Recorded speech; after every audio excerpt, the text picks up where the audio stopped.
Hey guys, my name is Dan and welcome back to the channel. Today we're going to be talking all about Arsenal versus Newcastle, a really important game. In the context of the season, obviously we want to nail down that second spot, and we did with a really good, hard-fought 1-0 victory. The last home game of the season as well, which is brilliant. We've got Southampton away next week, which is going to be interesting. But yeah, this game was difficult in the sense that, Newcastle have had our number for the last couple of years or so. They're one of the teams, even though we've been doing brilliantly in the league over the last 3 or 4 years, they're one of the teams that kind of beat us regularly. More to do with brute force than skill, I think. They still play like a squad that needs to kick Arsenal to get a result out of them. And it was evident in this game. I mean, what they were getting away with was just atrocious. Just abysmal club, to be honest with you, abysmal players. Kind of feel sorry for Isak. He didn't play, obviously he's injured. Like I said, with Isak, man, he's my dream striking option, but his injury record at Arsenal would be atrocious, and he would cost an absolute, an astounding amount, and I don't think we need to be blowing 100 or 150 million pounds on a player that's likely going to be injured quite a lot for us. So, yeah, he was out, so he's a massive miss for them. I think if he'd been playing, I think they might have got a result out of this game. We were pretty poor in the first half, but in the second half it was all Arsenal. We came back and we deserved that win. Declan Rice, again, we robbed West Ham blind. 100 million is nowhere near enough. I mean, if we sold him now, it'd be double that at least. What a player. He's already scored more goals for us than he did with West Ham, so brilliant.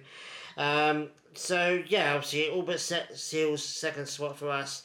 Nobody's celebrating it. We think, okay, we don't want to be involved in the fight for third and fourth and fifth and sixth or whatever, because that's going to be a bloodbath, to be honest with you. It looks like it could be anyone's. So that's going to be interesting, I guess, for the neutrals. But we're clear of it now. We're pretty much done. Somebody came out on Twitter and said, "Oh, rate this season out of 10, and I put 5. We got to the Champions League semi-final for the first time in 10 years, or 20 years, or however long it's been. We got second spot again for the third or fourth time in a row. I can't even remember now. That's Man United fans will tell you that's a negative, but it's not. It's a positive. I'd rather be where we are than where they are. So, yeah, I mean, 5 out of 10 is pretty fair. It's not a reflection on the squad or on Arteta. It's more to do with extremely dodgy refereeing. Arsenal are just refereed differently. I mean, it's beyond contention now. I don't even think anyone can legitimately argue against that. Even in this game, it felt painfully obvious that by the end of the game, they were really trying to scrape the barrel, trying to find a penalty for Newcastle, find a way for them to get a goal. Oh, we need to help these guys because they're losing, and we kind of don't want Arsenal to get a second spot, blah, blah, blah. Felt very uncomfortable towards the end of that game, but it is what it is. I mean, conspiracy theorists are going to talk bollocks, but I'm not a conspiracy theorist. I view games with my eyes, and I've tried to think, well, okay, are they doing the same with the opposition? And invariably it's not. There's already talk about new rules, and there's memes going around, okay, well, Arsenal are going to get players sent off a couple of times at the beginning of next season, and then nothing.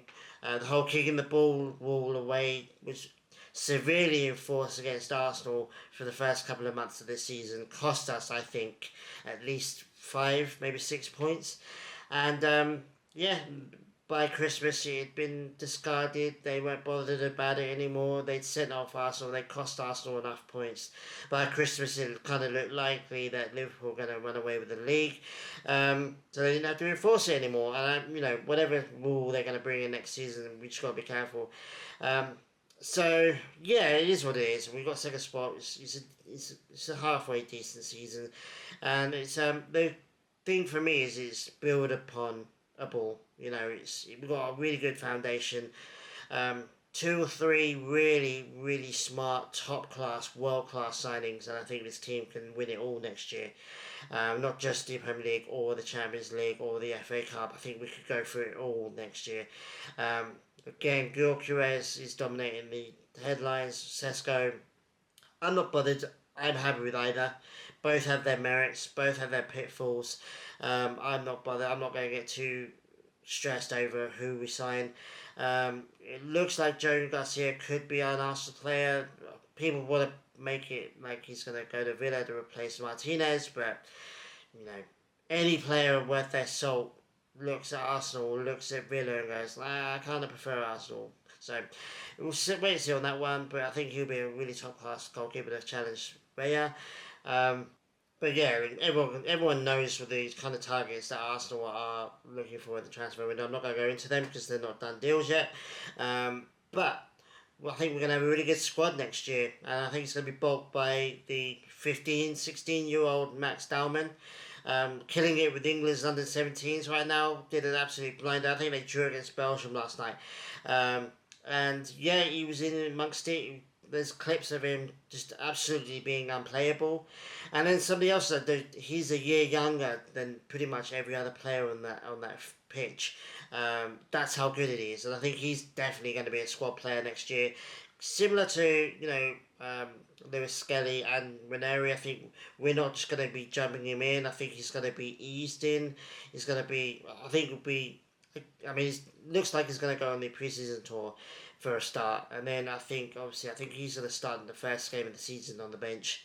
I really do. And it's crazy because I think by then he'll be 16. So crazy. But this kid's, he's a wonder kid. And he's, having him on the bench, coming on, and then eventually, making himself a starter, I think is going to be phenomenal for the club.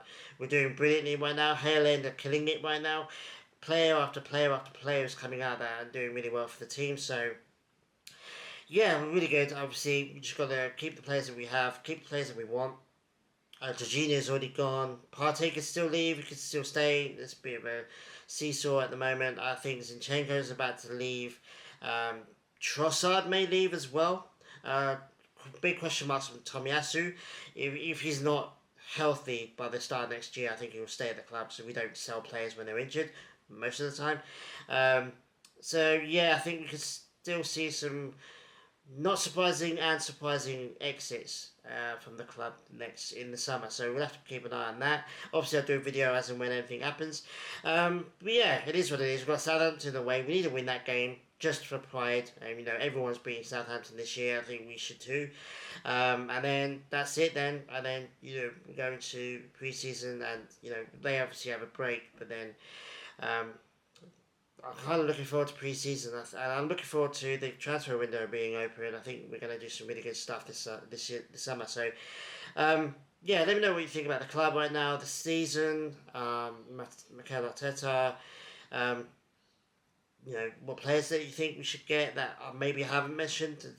I think we are going to be surprised in the transfer window. I think we're going to buy some players that maybe no one's heard of or no one was expecting. So I think it's going to be interesting. But yeah, let me know about all of that. And obviously, I'll try and do a video for the Southampton game. I'm not sure. I think I've got next week off as well, so I'll do a video on that as and when. But yeah, let me know, guys, what you think about the season and next season and in the summer. I think it's really interesting for to be an Arsenal fan right now. I think there's some interesting stuff that's going to happen soon. So, yeah. Anyway, guys, thanks for watching. I really appreciate it. One more video to go before the end of the season. How crazy is that?